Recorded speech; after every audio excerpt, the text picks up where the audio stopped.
I left the house quietly, but the silence wasn't mine. It was trained into me. The door didn't creak. My keys didn't jingle. My breath was shallow, like I was trespassing into freedom. No one stopped me, not when I zipped up the duffel bag I had packed in silence the night before, not when I left 3 frozen dinners in the freezer and a neatly folded note beside the thermostat. This month's power bill is paid, just in case they cared to notice, but I knew they wouldn't. The only time silence ever broke in that house was when someone wanted something, or blamed me for not giving enough. Outside, San Jose's early November chill greeted me like an old friend I hadn't had time to see in years. My breath fogged in the air as I walked toward the bus stop, ignoring the sound of a notification from my phone. I already knew who it was. I already knew what it said. 10 years. 10 years I had held that house together. Bills, groceries, Kyle's endless start-overs, and Dad's temporary medical support. I used to call it duty. Now I call it slow self-erasure. 2 hours later, I was in my new studio apartment. Tiny. The walls were bare. The floor groaned. But it was mine. The first thing I unpacked wasn't clothes or dishes. It was the bank receipt. $20,000 wired to my parents' joint account. I stared at the transfer confirmation longer than I should have, like I was expecting the zeros to rearrange themselves into a thank you. Instead, my phone buzzed. One notification. Just one. Don't come back unless you're ready to apologize. I blinked at the screen, then blinked again. At first I thought I'd misread. But no. That was my mother's number. That was her tone. The same one that used to guilt me into saying yes. The same one that scolded me when Kyle failed, but I didn't support him enough emotionally. I sat down on the mattress I hadn't unwrapped yet, still in plastic, like me. Protected, untouched, except I wasn't. I was raw, peeled open by that one line. Apologize? For what? For paying off a mortgage that wasn't mine? For being the silent vault they always opened but never thanked? I opened my laptop. I needed distraction, or clarity. I clicked on the folder titled Family Transfers and began reviewing every entry I'd made. Monthly, regular, documented. Notes beside each one like a diligent accountant who knew she'd never get reimbursed.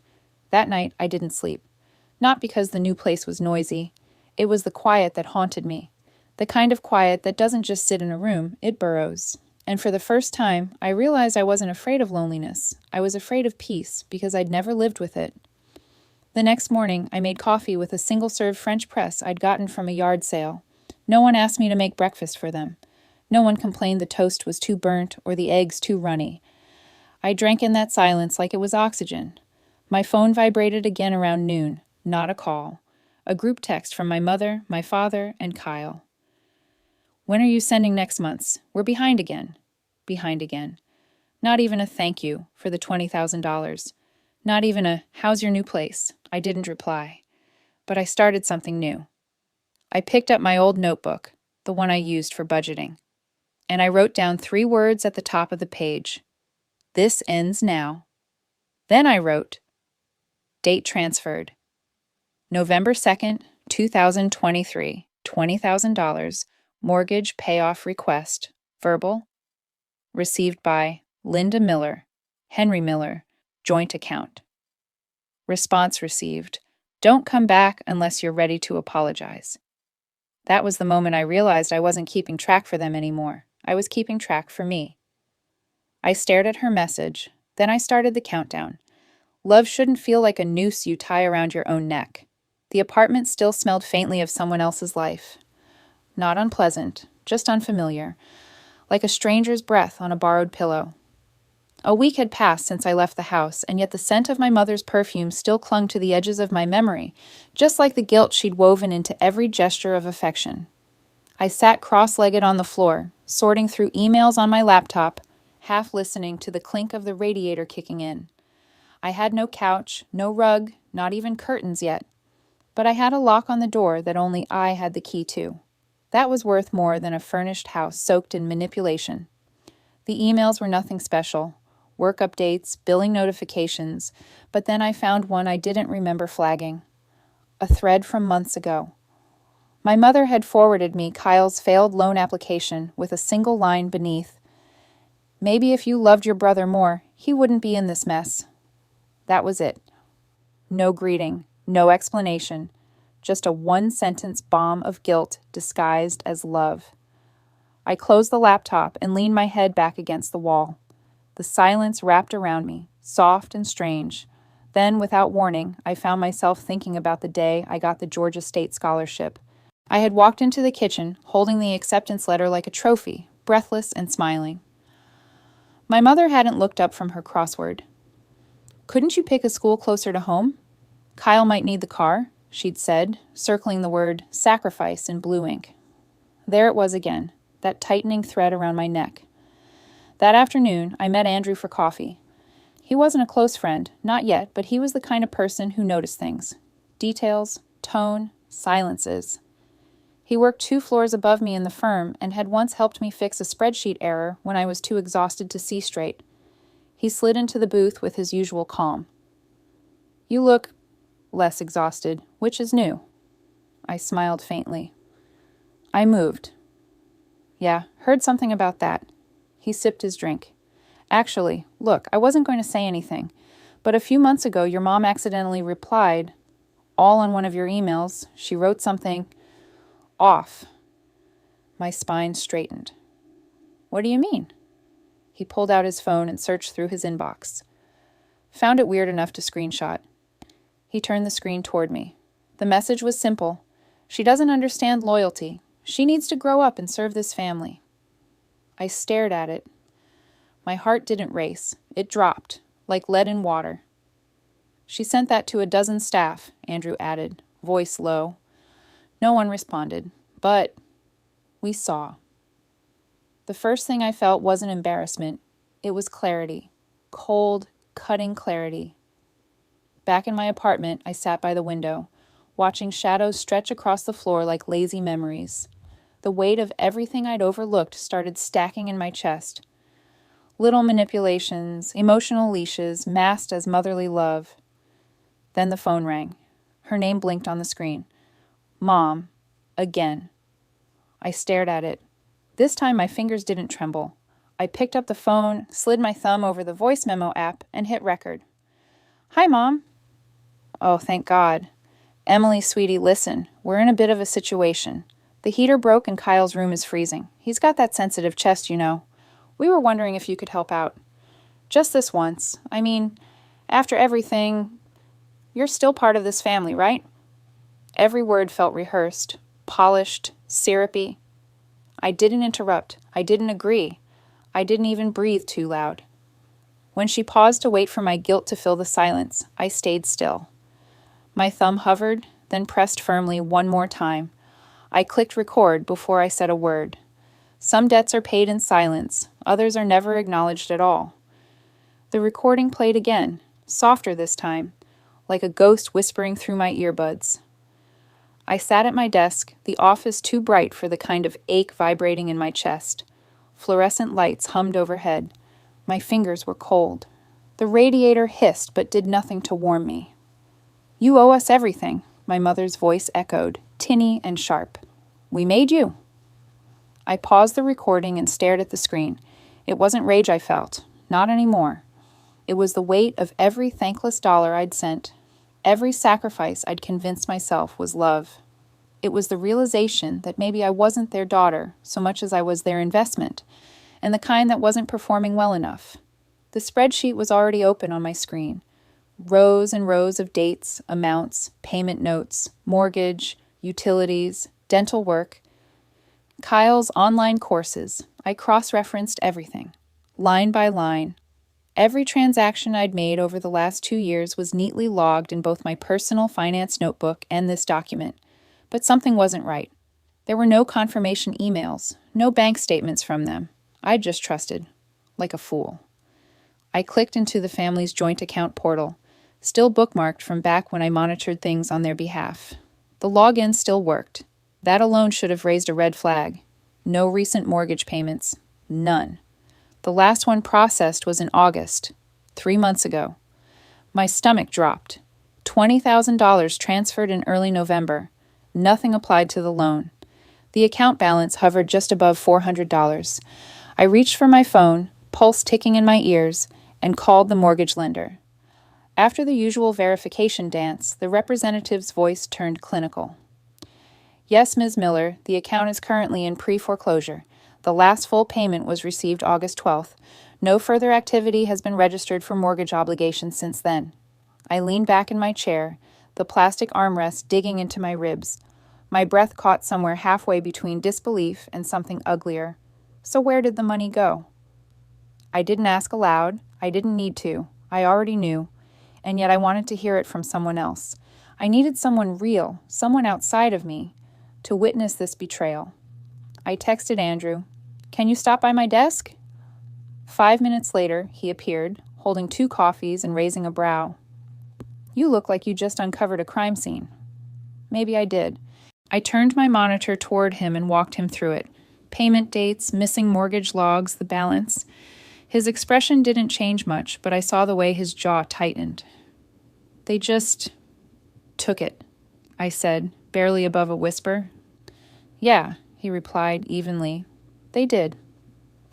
I scrolled down and saved the entire transaction history into a PDF. Then I compressed the file, encrypted it, and saved it onto my external drive. Andrew watched silently, then said, "You should send this to your lawyer." I didn't reply. Not yet. I wasn't ready to involve courts or legal threats. This wasn't about legality, it was about betrayal, and betrayal needed to bleed before it could scar. My phone buzzed, a call from my father. I let it ring once, twice, then answered. "Emily." "Hey," he began, voice low and awkward. "Look, I just wanted to say I know things have been complicated. We didn't mean for things to get this far. Your mother's just stressed. And Kyle, well, he's been in a rough spot." I stared at the monitor while he spoke, my gaze fixated on the red alert from the lender. Account delinquent. "You lied," I said calmly. "What? No, he stammered. "You told me the house was at risk, that the money would go toward saving it. You didn't even use it for a single payment." There was silence, long enough for me to wonder if the call had dropped. Finally, he exhaled. "It wasn't meant to be this way." "I know," I said. "That's what makes it worse." After I hung up, I stared at the PDF on my desktop. Evidence, proof, not for court, for myself, for every moment I doubted my memory, for every time they made me question if I was being selfish. They didn't just waste the money, they spent my belief. When you stop being useful, some people show you exactly how little they ever loved you. The lamp on my desk glowed with a dull amber hue, casting long shadows across my open laptop and the spread of documents beside it. The PDF with the transfer records was bookmarked. The bank statement was printed and underlined. My email draft to the lawyer was already sent, time-stamped at 9:06 a.m., November 23rd. I had waited all day, not for their response, but for this moment, Thanksgiving Eve. The Knight families gathered to give thanks. Mine would gather to receive something else. I clicked open the video call. 3 rings, then the screen split into 3 squares. My mother's face appeared first. Tired eyes, hair pulled back, the same expression she wore when she was about to lie sweetly. Dad's face followed, neutral, slightly hunched, eyes darting as if trying to read the room before entering. Kyle joined last, sprawled on his bed, holding the phone like it was beneath him to care. I didn't smile, didn't greet them. "I'm only going to say this once," I began. My voice didn't tremble. "On November 2nd, I transferred $20,000 to your joint account. I have documentation that none of it went toward the mortgage. The last payment was 3 months ago. The house is in pre-foreclosure." A pause, long and deep, the kind that usually came before an emotional ambush. "We were trying to survive, Emily," my mother said, voice already cracking. "Why are you making it so cold?" I didn't flinch. "It's not cold, it's clarity." My father cleared his throat. "It was never about the money. Things just got complicated." "No," I said. "It's always been about the money, about how I was expected to save everyone while getting nothing but guilt in return." Kyle rolled his eyes, shifting on his bed. "You always act like you're better than us." "And you always act like being dependent is a virtue," I shot back. The room on their end fell quiet. I could see Mom's hand tighten around her mug. Dad shifted uncomfortably. Kyle just sneered. "You think you're the victim?" my mother hissed, suddenly sharp. "We did everything for you. We raised you, fed you, drove you to school." I leaned forward, speaking slowly. "And I repaid that debt 100 times over. I paid your bills, covered your emergencies, postponed my life."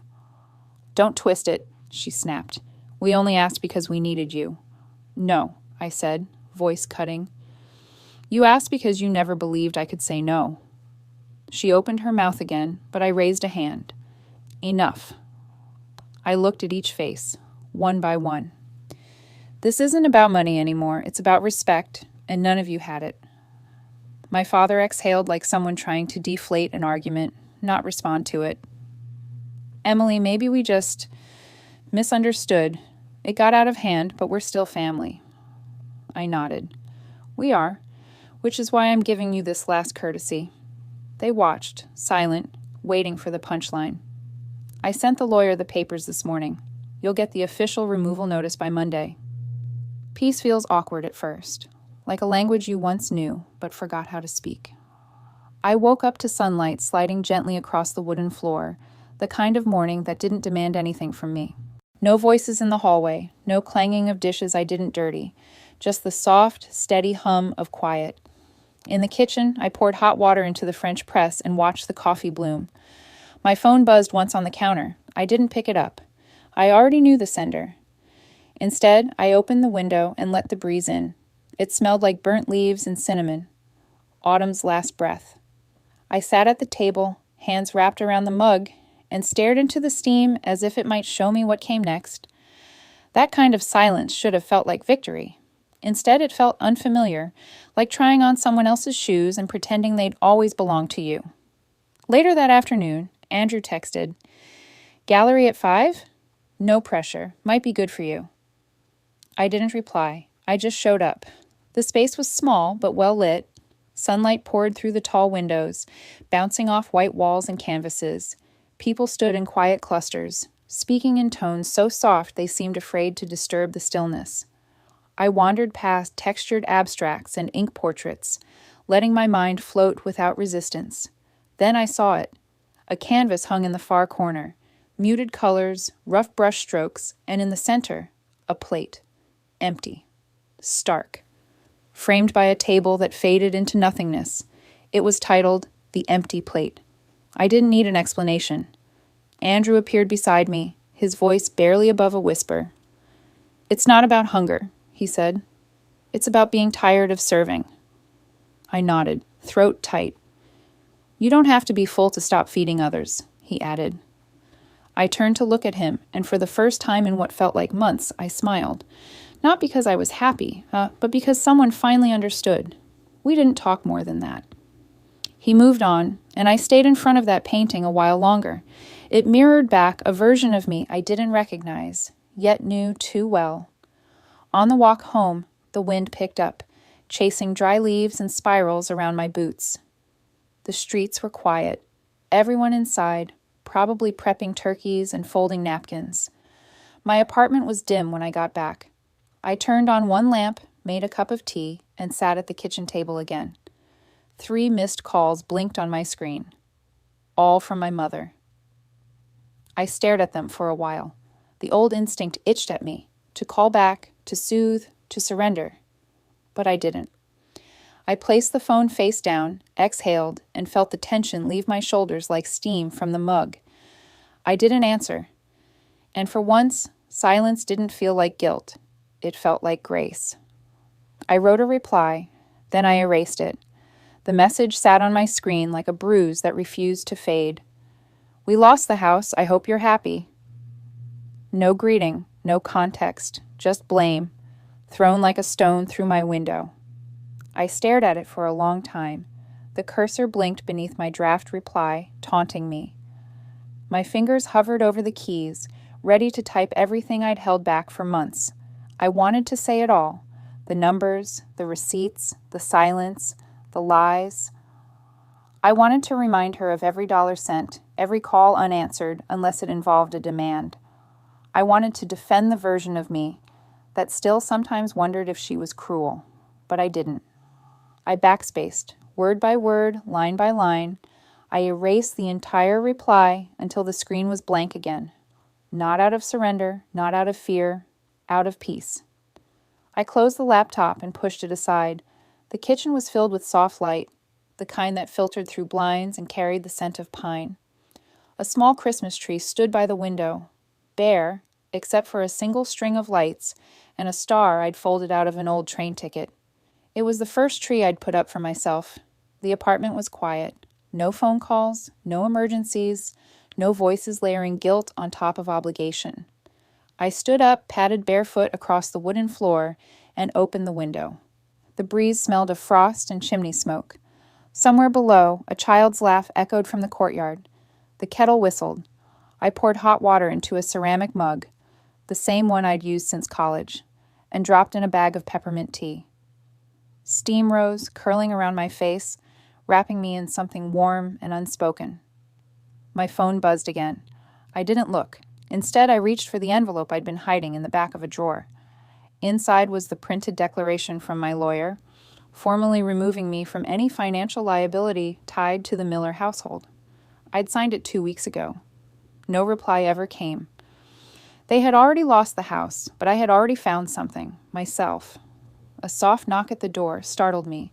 I opened it to find Andrew standing there, holding a small wrapped box with a red ribbon. "No tag," he said, offering it gently. "Didn't want to assume anything." I took it with a smile. "Thanks." Inside was a picture frame. Empty. I looked up at him, confused. "It's for whatever you want to remember," he said. "Or forget." I laughed. Quiet, honest. The kind that didn't ask for permission. He didn't stay long. Just a shared moment. A breath of quiet between people who understood each other in the spaces between words. After he left, I set the frame on the windowsill. Maybe I'd never fill it. Maybe that was the point. I sat back down, tea warm in my hands, the cursor still blinking on the screen. I don't need to send a message. My silence is the message. She stepped outside, the sun on her face, and never looked back. The final silence didn't echo with guilt. It rang with clarity. After years of sacrifice disguised as duty, she walked away, not with vengeance, but with evidence, with truth, and most of all, with peace. Justice didn't roar. It whispered through firm decisions and closed doors. Like the final chord of a long-forgotten melody, justice may arrive late, but it resonates powerfully once it's heard. Sometimes, the most powerful revenge is simply never needing to explain yourself again.